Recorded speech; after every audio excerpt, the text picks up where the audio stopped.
Bonjour, amis du fond des âges. Aujourd'hui, dans le cadre de nos vidéos sur la progression du Celte rouge, nous allons parler un petit peu du lieu où il a habité. Son lieu, c'est un dunum, c'est-à-dire un lieu où on crée une ville fortifiée. C'est tout à fait magnifique. Ici, nous avons la photo aérienne du mont Vully. Ce mont Vully où était érigé ce dunum. Et ce dunum, qui veut dire en celte, c'est du celte, mais en latin on l'appelle oppidum.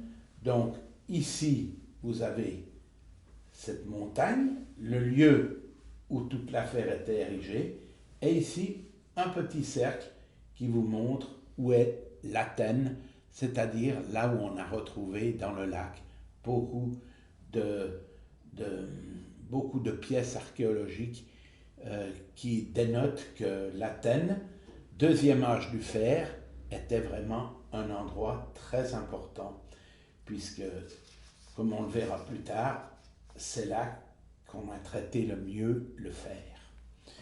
Ce qu'il faut dire, c'est que le dunum, il est fortifié. Tout autour, on crée une fortification, comme on vous avait montré la dernière fois. Ça, c'est des murs avec des portes d'entrée, etc. Et à l'intérieur, on a la petite ville dans laquelle on a ici présentement, on a une réserve d'eau, et puis on a des champs qui permettent de faire des potagers. Finalement, il faut bien vivre, hein, il faut qu'on aille à manger, bien que finalement on cultivait aussi les extérieurs, surtout au Mont Vully, on cultivait aussi les extérieurs de la ville fortifiée, puisque finalement il y avait 3 sources de remparts. Donc, par 3 fois, on se protégeait. Alors, maintenant, je vous montre ici l'entrée d'une ville. Alors voilà, vous voyez, ici, il y a les gens qui contrôlent, là, il y a les soldats, bon, c'est protégé, etc. Là, il y a le mur de fortification qui est là, et puis tout autour, il y a des cultures où il peut y avoir différentes choses. Ici, on voit, il y a un char qui va arriver avec des approvisionnements ou des choses qu'on a été chercher, soit dans les forêts, soit dans d'autres villes, ce qui peut aussi très bien arriver. Ici, vous avez l'intérieur de la ville, vous voyez, ça c'est les maisons d'habitation, et puis ici, il y a les petits greniers où on mettait les choses que l'on voulait conserver, principalement des céréales, des légumes, et aussi il y avait des séchoirs à viande, parce qu'on utilisait bien sûr la viande. Il faut dire que les Celtes ont vécu très heureux dans cet oppidum, dans ce dunum, jusqu'au jour où le Jules César a décidé de faire grandir son empire et de tout bousculer et venir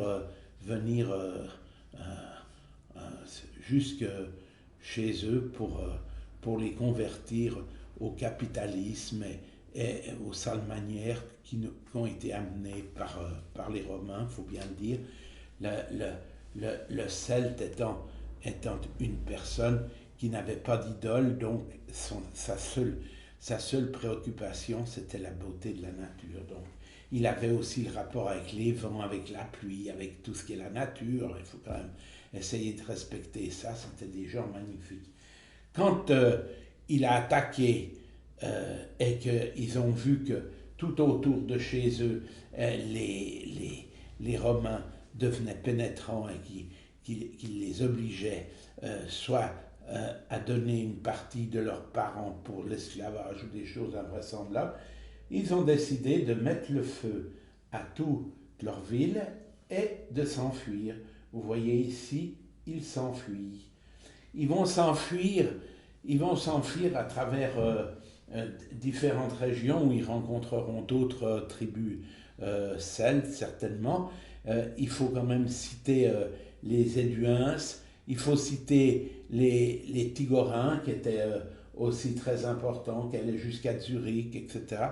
Il faut citer les Sekam, il faut citer les Ambars. Enfin, tous ces gens, ils vont traverser leur région, ils vont y traverser.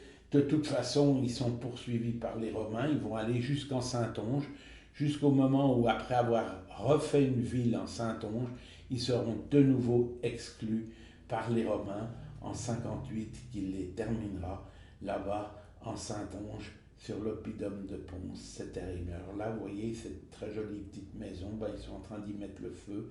Ils mettent le feu aussi aux barricades, ils mettent le feu à tout. C'est terminé. Et bientôt, il n'y aura plus rien. Il n'y aura plus rien sur le mont Vuilly.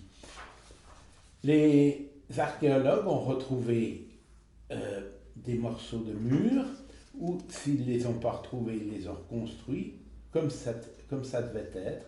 Et là, on peut bien voir comme finalement les différentes couches qu'ils mettaient sur du bois, qu'ils préparaient des pierres qu'ils mettaient correctement pour faire que ce soit quelque chose, d'une part, d'agréable, et puis d'autre part, c'était quand même quelque chose de très solide. Il faut quand même remarquer la solidité de ces... L'État fédéral a payé pour qu'on reconstruise une partie de cette fortification. Alors, au sommet du mont Vuilly, on peut regarder cela en détail, on peut même aller dedans, on peut voir tous les détails. Les archéologues ont fait un travail magnifique. Il faut noter surtout des archéologues comme M. Quesnel, qui est un architecte, qui a tout repensé, et grâce à lui, on a pu reconstruire ces choses-là. Il faut les remercier du travail magnifique qu'ils ont fait en éditant un livre à ce sujet. Une dernière chose, la dernière fois, on vous a montré la fleur des Celtes, c'est-à-dire le millepertuis, mais ici c'est un millepertuis aussi, mais c'est un millepertuis de montagne. Alors il n'a pas la même couleur, mais il y a aussi une plante rampante avec des petits trous dans les feuilles, etc. Donc c'est bien un millepertuis. C'était pour vous montrer qu'il y avait aussi ça sur ce mont Vuilly. Chaque année, sur le mont Vuilly, il y a un festival celtique en 4 parties pour chaque saison. Pour chaque saison, ils font quelque chose. Si vous allez sur le site Vuilly Celtique 2017, vous aurez tout le programme. C'est quelque chose de vraiment magnifique. Profitez parce que des fois, on peut goûter la cuisine celte, on peut admirer des travaux celtes, on peut voir toutes sortes de choses. Et il y a aussi des conférences très intéressantes. Voilà, on terminera sur cette vue qui est également ici derrière moi et qui m'a inspiré ce petit poème que je vous lis. Je vous lis mon poème, excusez-moi, changement de lunettes, voilà. Ce poème s'appelle Méditation. Sur le mont Vuilly, l'été, au matin blême, avant la dissipation des brumes. Nature en force, grimpons pour sortir du vallon. Inspiration, au propre comme au figuré. Souffle pénétrant, beauté du paysage. Immensité contenue dans le cadre de vision. Calme, paix, attirante, vers l'infini, contraction de l'esprit, concentration, yeux mi-clos, pureté de l'air, liberté dans l'instant. Je vous ai mis le poème, vous pourrez le retrouver, il sera ajouté à la vidéo. Voilà, je vous souhaite une bonne fin de journée, amis des fonds des âges, et j'espère que vous aurez apprécier, connaître le lieu d'où nous venons, les Celtes rouges.